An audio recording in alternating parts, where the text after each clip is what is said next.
অনেকদিন আগে তাই বাড়ি করছে, 5 তারিখে কত আগের বাড়ি করছে, বুঝতে পারে নাই। অর্ধেকটা করছে আমার দেওয়ারে, বুঝতে পারে নাই। আমরা কাগজপাতি বাইর করার কোন লোক নাড়ছে না, এই তো ফরেস্টাররা একটাও আইছে না। আইতো দুজিতে তো আমার দেওয়ারে কাগজ বাইর করতো, এই সুযোগটাই দিচ্ছে নাম করে। আমরা কাগজপাতি রয়েছে ব্যাংকে, আমরা আনার সুযোগ দিচ্ছে না। ব্যাংক এটা বলত বুঝছে না আমাদের।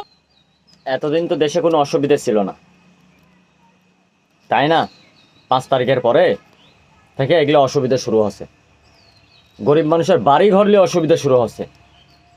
আপনি এই বাড়িটা ভেঙে ফেলা দিলেন, বলেন। আমি ডক্টর ইউনূস সাহেবকে এটাই বলবো, এই লোকের ব্যথা আপনি বুঝবেন না, কারণ আপনি গরিব না, তাই না? তাহলে আপনি কি করে বুঝবেন যে একটা ঘরের মূল্য কত এর কাছে?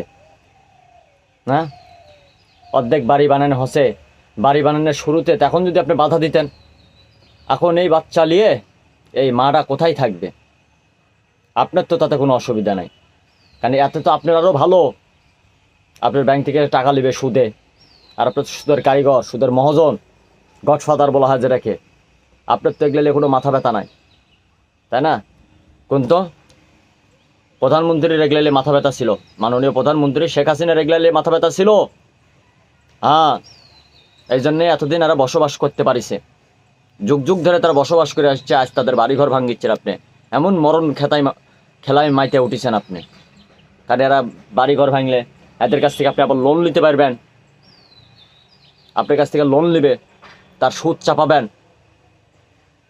তাই না? আর আপনি তো কীভাবে লোন উসুল করতে হয় সেটা তো আপনার বেশ ভালো করেই জানা আছে, তাই না? আপনি কি বুঝবেন একটা বাড়ির মূল্য কি? আপনার 12টা দেশে নাগরিকত্ব আছে, 12টা দেশে বাড়ি আছে, গাড়ি আছে, কোটি কোটি টাকার মালিক আপনি। আপনি এগুলো গরিব মানুষের ব্যথা বুঝবেন না, বুঝবেন না। তাহলে আপনি আরেকটা লোক দেখাচ্ছি, এই লোক দেখেন।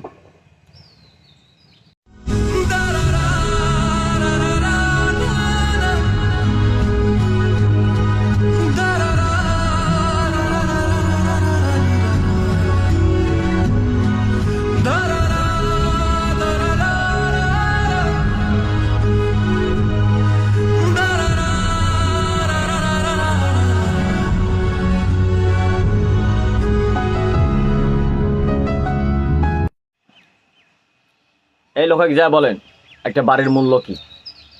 হ্যাঁ, এই লোক বলতে পারবি। এই লোক যা বলেন খিদার জ্বালা কি?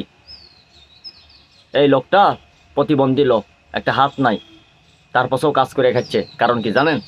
এখন আর সে বয়স্ক ভাতাটা পাচ্ছে না, বৃদ্ধ ভাতাটা পাচ্ছে না, প্রতিবন্ধী ভাতাটা পাচ্ছে না। সেটা হলে তো আপনাদের কোনো মাথা ব্যথা নাই। এভাবে করেন না, আল্লাহর আসর কাঁপে যাবি। এগুলো মানুষের বরদোয়া। আর ক্ষমতায় আসার আগে কি বলেছিলেন? ক্ষমতায় আসার পরে সাধারণ জনগণ না চাইলে আমি এখনই নেমে দেবো। সাধারণ জনগণ থেকে 6 মাস ধরে 5 মাস ধরে বলিচ্ছে আপনারা সরেন সরেন, দূর হন দূর হন। সোশ্যাল মিডিয়ায় যেগুলো কোথায় এগুলো চোখে পড়ে না? জুতা মারে তো আপনি। হ্যাঁ, আর নিজের বিটিটা তো মনে করেন বিদেশে আরামসে জীবন কাটাচ্ছে, আর জনি সিংয়ের সাথে ঘুরে বেড়াচ্ছে আপনার বিটি। হ্যাঁ, আপনি কি বুঝবেন খিদের কি জ্বালা?